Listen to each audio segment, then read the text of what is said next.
최근 미국 워싱턴 대학교 연구팀은 2100년에는 사람의 최대 기대 수명이 124년까지 늘어날 가능성을 무려 99%로 예측했다고 하는데요.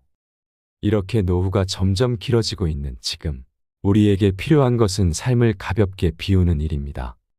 여러분, 혹시 필요한 물건을 찾기 위해 여기저기 뒤적거리다가 한동안 찾지 못해 발을 동동거리다가 한참 시간이 지난 뒤에 찾았던 경험들이 다들 있지 않으신가요? 양말 한 짝을 찾지 못한다거나 혹은 반찬 뚜껑이 맞지 않아 그냥 포기하고 다른 반찬통에 넣었던 경험도 있으실 겁니다. 이것은 사실 우리가 나이 들어가면서 생긴 건망증 때문일 수도 있겠지만 근본적인 이유는 바로 너무 많은 물건을 집에 보관하고 있기 때문인 경우가 대부분입니다. 어디다 뒀는지도 잘 생각나지 않을 만큼 많은 수의 물건들 때문에 하나하나 일일이 생각하고 있거나 신경 쓰는 것이 힘들게 되고 무엇 하나 사라진다고 해도 재빨리 눈치채지 못하는 경우가 많아지는 것입니다. 물론 무언가 구매를 할 때 정말 꼭 필요한 물건인지를 생각해 신중하게 구매를 하는 것이 가장 좋은 방법이지만 이미 너무 많은 물건들로 꽉 채워져 있다면 새로운 물건을 구매하기 전에 물건을 어느 정도 정리해야 하는 시기라고 생각해야 합니다. 요즘은 미니멀 라이프가 인기입니다. 미니멀 라이프란 일상생활에 필요한 최소한의 물건만을 두고 살아가는 삶을 의미하는 말입니다. 자발적으로 불필요한 물건이나 일을 줄여 본인이 가진 것에 만족하는 것이 특징인 삶을 사는 것입니다. 물건을 적게 소유하면서 생활이 단순해지고 이것이 마음과 생각의 정리로 이어지면서 오히려 삶이 더욱 풍요로워진다는 것입니다. 소비나 사용 시간을 줄이면 남는 시간을 본인이 소중하게 생각하는 것에 더욱 집중할 수 있을 것입니다. 과거에는 주로 반문명적이거나 생태학적인 가치를 추구하는 신념이나 종교적인 이유로 미니멀 라이프를 추구했다면 현대에 와서는 그런 것과는 상관없이 그저 자신의 삶을 즐기는데 미니멀 라이프가 더 낫다고 택하는 사람들의 수가 점점 늘어나고 있다고 하는데요. 과거에는 돈 많은 재벌들 뿐만 아니라 서민들까지도 보여주기식 커리어식에 과도하게 집착하는 문화가 많았습니다. 이러한 문화가 현재까지 이어져 남들 눈을 의식해 결혼식에 하객 알바까지 동원하는 일도 있다고 하는데요. 거창하고 화려한 행사나 커다란 사이즈의 집, 고급 외제차 등으로 남에게 과시하려는 문화에 대한 반작용에 가까운 것이지요.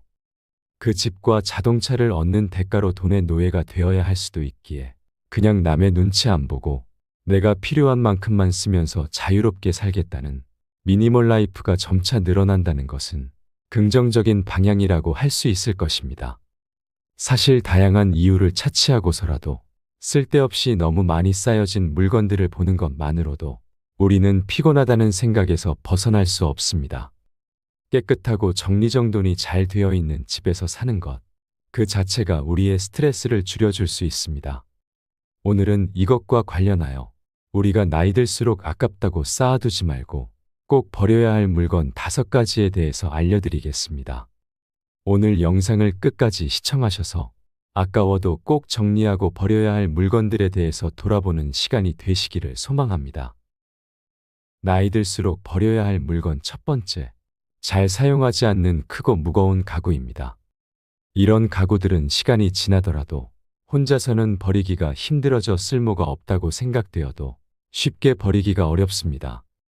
잘 쓰지 않는 책상이나 옷장, 책꽂이 등은 부피가 커서 집안을 가득 채우기 때문에 가뜩이나 좁은 집이라면 골칫덩이가 되기 십상이지요.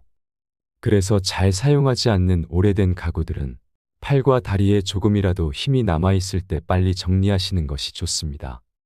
특히나 오래 사용하지 않은 가구라면 꼼꼼하게 청소하기도 어려우므로 손이 닿지 않는 곳에는 곰팡이나 세균 등도 많을 것입니다. 자식들이나 친구들이 집을 방문했을 때 도움을 청해 집 앞까지만 옮겨놓고 가까운 마트나 주민센터에 가서 대형 폐기물 스티커를 구매해 붙여주시면 끝입니다. 이렇게 부피가 크고 무거운 오래된 가구들을 버리고 나면 집이 훨씬 넓어 보이고 기분까지 홀가분할 것입니다. 사실 부피가 크고 무거운 가구들을 집 앞까지 들고 갈 엄두가 나지 않아 쓸모가 없음에도 그냥 방치해두는 경우가 많을 것입니다. 도움을 청하기 어려우신 분들이라면 돈은 조금 들 수 있겠지만 가구 수거 업체를 이용하는 방법도 있습니다. 현재 살고 계신 지역에서 가장 가까운 수거 업체를 인터넷으로 검색하여 문의하시면 됩니다. 시간 예약을 해놓으면 제 시간에 맞추어 직원분들이 방문하여 수거해가니 정말 편한 방법이 될 수 있습니다. 두 번째, 오래된 낡은 이불이나 베개입니다. 하루라도 이것들이 없으면 안 되는 필수품인데요. 그러나 이렇게 꼭 필요한 물건임에도 자칫 잘못 사용하거나 방심하면 예상치 못한 피부 트러블이나 질병을 불러올 수 있기 때문입니다. 특히 나이가 들수록 알레르기 질환이나 피부 가려움증을 일으키는 원인이 될 수 있기 때문에 아깝더라도 꼭 새 것으로 교체해 주시는 것이 훨씬 좋습니다. 여러분은 지금 쓰고 있는 이불이나 베개를 얼마나 오랫동안 사용하고 계신가요? 이런 물건들은 아껴서 사용하면 낡지 않고서야 버리기가 아깝다는 마음이 드실 것입니다. 저도 현재 사용하고 있는 이불을 10년도 넘게 계속 사용하고 있는 게 있습니다. 조금 낡고 색도 바랬지만 아직 쓸만한데 버리자니 꽤 큰 금액을 주고 산 이불 세트라 아까운 마음부터 들더라고요. 그러나 오래된 침구류들은 눈에 잘 보이지는 않지만 섬유 조직이 해져서 많은 먼지가 발생하게 된다는데요. 아무리 깨끗하게 사용했다 하더라도 각종 세균이 서식하는 장소가 되기도 합니다. 이유 없이 기침이 난다든지 목이 간질간질 한다든지 하면 오래된 이불이나 베개의 영향일 수 있다고 합니다. 참고로 이불이나 베개를 교체해 주어야 하는 시기에 대해서 알려드리겠습니다. 단 제가 말씀드리는 교체 주기는 사용 횟수에 따라 다르다는 점을 참고해서 들어주세요. 거의 매일 사용하는 이불은 5년마다, 베개는 2, 3년마다 한 번씩 바꿔주는 것이 가장 좋다고 합니다. 빨래하는 시기는 이불은 한 달에 한 번, 베갯닛은 일주일에 한 번 세탁해서 사용하는 것이 좋습니다. 그렇지 않으면 피부에서 떨어져 나온 각질이 진드기나 미생물들의 먹이가 되어 세균이 번식하기 아주 좋은 환경을 만들게 됩니다. 잘못하면 피부 가려움증, 부스럼, 알레르기 질환 같은 트러블로 고생할 수 있습니다. 지금 옷장을 열어 사용하고 있는 이불과 베개를 한번 점검해 보시고 뽀송뽀송한 이불로 바꿔야 할 필요가 있습니다. 세 번째, 낡고 오래된 수건입니다. 수건은 우리가 매일매일 사용하기 때문에 얇아지거나 색이 바래지고 흡수력도 떨어지기 쉽습니다. 오래된 수건을 사용하면 그 안에 번식한 세균과 곰팡이에 의해서 피부가 자극을 받을 수 있습니다. 이것 역시 가려움증이나 붉은 발진, 여드름과 피부염 등을 일으킬 수 있습니다. 또한 오래 사용하다 보면 수건이 빳빳해서 얼굴을 닦을 경우 미세하게 피부에 상처가 날 수 있습니다. 그리고 이것은 주름을 만드는 원인이 되기도 합니다. 한번 꺼냈던 수건을 적어도 2년 이상 거의 매일 사용하는 수건이 있다면 아끼지 마시고 미련 없이 버리시는 것이 좋습니다. 그래도 아직 쓸만한데 버리기 아깝다는 생각이 드신다면 베란다나 창틀, 창문 먼지 등을 닦는 용도로 사용하시는 것도 좋은 방법이 될 수 있습니다. 저도 이 사실을 알게 된 이후에 장롱 서랍을 열어 모든 수건을 다 꺼내 보았는데요. 그 중에는 언제부터 사용했는지도 잊어버렸을 만큼 오래된 수건도 있었고 표면이 거칠거칠하고 얇아진 수건도 많았는데요. 아깝긴 했지만 미련 없이 몇 개 정도만 다른 용도로 사용하기 위해 남겨두고 다 버렸습니다. 그랬더니 옷장도 그만큼 자리가 생겨서 꽉 차 있던 자리가 비워지니 마음도 홀가분했습니다. 네 번째, 예전에 먹고 남은 병원약과 영양제입니다. 나이 들수록 몸에 좋다고 해서 이것저것 다양한 영양제를 가득 쌓아두고 드시는 분들이 많을 것입니다. 그런데 많은 영양제를 매일 잘 챙겨 드시는 것이 쉽지 않습니다. 저도 나이가 들다 보니 서너 가지 영양제를 사서 먹는데요. 처음에는 꼬박꼬박 매일 챙겨 먹던 것이 이제는 귀찮아서 가끔 빼먹다가 어떤 날은 먹지도 않고 그냥 지나가는 날도 있는데요. 귀찮기도 하지만 어떤 영양제는 알의 크기가 너무 커서 삼키기 조금 어렵다거나 체질이 맞지 않는 것 같은 생각에 먹지 않고 한쪽 구석으로 밀리게 되면 1년이고 2년이고 오랫동안 방치되는 경우가 있습니다. 그러다 생각나면 아까워서 가끔 드시는 경우도 생깁니다. 하지만 유통기한이 지난 변질된 영양제는 효능이 떨어질 뿐만 아니라 간에 무리를 줄 수 있으므로 반드시 버리는 것이 좋습니다. 병원에서 조제해서 받아온 약들은 가급적이면 빨리 먹는 것이 좋습니다. 만약 감기약인 경우 감기 증상이 좋아져 더 이상 약을 먹을 필요가 없는 경우라면 바로 버리시는 것이 좋은데요. 이때 아무렇게나 쓰레기통에 버리시면 안 됩니다. 폐의약품을 땅에 매립하거나 생활하수로 흘러들어가면 토양이나 수질을 심각하게 오염시킬 수 있으므로 정해진 장소에 버리셔야 하는데요. 귀찮으시더라도 잘 모아두셨다가 다음에 병원을 방문할 일이 있을 경우에 잊지 마시고 꼭 챙겨가서 약국에 가시면 남은 약을 버리는 수거통이 준비되어 있으니 그곳에 버리시는 것이 좋습니다. 참고로 말씀드리자면 조제약의 유통기한은 약 6개월이라고 하니 날짜를 적어 놓으시면 같은 증상의 약은 기간 안에 드셔도 무방하다고 합니다. 그러나 유통기한이 지난 의약품은 변질되기 쉽고 효과까지 떨어지게 되므로 바로 폐기하시는 것이 좋습니다. 그렇지 않으면 먹고 있는 약의 종류가 여러 가지인 경우에 언제 받아온 약인지도 몰라서 그냥 섞여버리는 경우도 생기게 되고 이 약이 대체 무슨 약이었고 어떤 증상으로 받아온 약인지도 헷갈리게 되는 경우도 생길 수 있습니다. 5번째, 잘 입지 않는 옷이나 신발입니다. 사실 집안 물건 중 정리해야지, 버려야지 마음먹어도 버리기 어려운 물건이 옷이 아닐까 생각합니다. 잘 입지 않더라도 오래전에 소중한 사람에게 선물로 받은 옷이거나 추억이 담긴 오래된 옷 등은 평소에는 거의 입지도 않으면서 보관만 하시는 분들이 참 많을 것입니다. 직접 구매하지 않았어도 누군가 선물이라고 주어서 받았는데 나의 취향과는 잘 맞지도 않아서 버리자니 아까워서 그냥 옷장만 차지하는 옷들이 제법 많을 것입니다.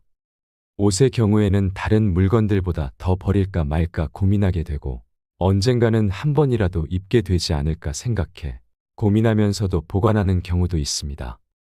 여러분은 보유효과라는 용어를 들어보신 적 있으신가요? 보유효과란 어떤 대상을 소유하거나 소유할 수 있다고 생각하는 순간 그 대상에 대한 애착이 생겨 객관적인 가치 이상을 부여하는 심리학 용어인데요. 이처럼 사실은 잘 사용하지도 않고 잘 입지도 않는 그리 가치가 높은 물건이 아님에도 불구하고 내가 소유하고 있다는 사실만으로도 그 물건의 가치를 높게 평가해버리는 것을 말합니다. 그래도 이 옷이나 이 신발은 너무 새 상품인데 너무 깨끗해서 그냥 버리기 아깝다고 생각하는 옷이나 신발 등이 있다면 요즘은 당근마켓의 중고거래가 활발하게 진행되고 있으니 당근 앱을 이용하시는 것을 추천드리며 그렇지 않다면 가까운 아름다운 가게에 가져가서 기부를 하는 방법도 생각해 볼 수 있습니다. 최소 1년 이상 한 번도 입지 않은 옷이나 신발 등이 있다면 그것은 미래에도 사용하지 않게 될 가능성이 매우 큰 물건이므로 조금 귀찮더라도 하루날을 정해서 평소에 잘 사용하지 않는 물건들을 정리하고 처리해 보시는 것은 어떨까요? 옷장이나 신발장 등이 꽉 차 있었다면 필요 없는 물건을 정리하거나 비움으로써 훨씬 쾌적하고 넓어진 공간을 보는 것만으로도 속이 다 시원한 느낌을 받으실 수 있을 겁니다. 요즘은 자식들이 성인이 되면 같이 살지 않고 대부분이 독립하여 부부 둘만이 살게 되는 경우가 많습니다. 그러다 보니 자식들이 떠나고 큰 집이 필요 없어짐에 따라서 집의 사이즈를 줄여가는 분들이 많은데요. 불필요하게 큰 평수의 집을 소유하는 것을 줄이는 현명한 방법입니다. 경제적인 부분도 생각하지 않을 수 없겠지만 그와 더불어 부부 둘만이 사는 공간으로 굳이 큰 공간을 선택할 필요가 없다고 느끼기 때문입니다. 식구도 적은데 집까지 넓으니 휑한 기분까지 들면 더 외롭다는 느낌까지 불러옵니다. 또한 나이가 들수록 점점 비우는 습관을 들이는 것이 좋은데 집의 규모를 줄이면 자연스럽게 버리는 연습도 될 수 있을 것입니다. 앞서 말씀드린 대로 요즘은 미니멀 라이프가 유행입니다. 물질적인 풍요로 별다른 부족함 없이 오히려 남아서 넘치고 쓸만한 물건들이나 먹을 수 있는 음식들이 버려지는 시대에 현대인들 사이에 줄이고 비우는 미니멀 라이프가 유행하는 이유는 무엇일까요? 모든 것이 부족하던 시대에는 더욱 많은 것을 소유해야만 마음이 풍족하다고 생각되었으나 요즘처럼 흘러넘쳐서 버려지는 시대에 무절제한 풍족함은 오히려 짐이 되기도 하고 욕심이 되기도 합니다.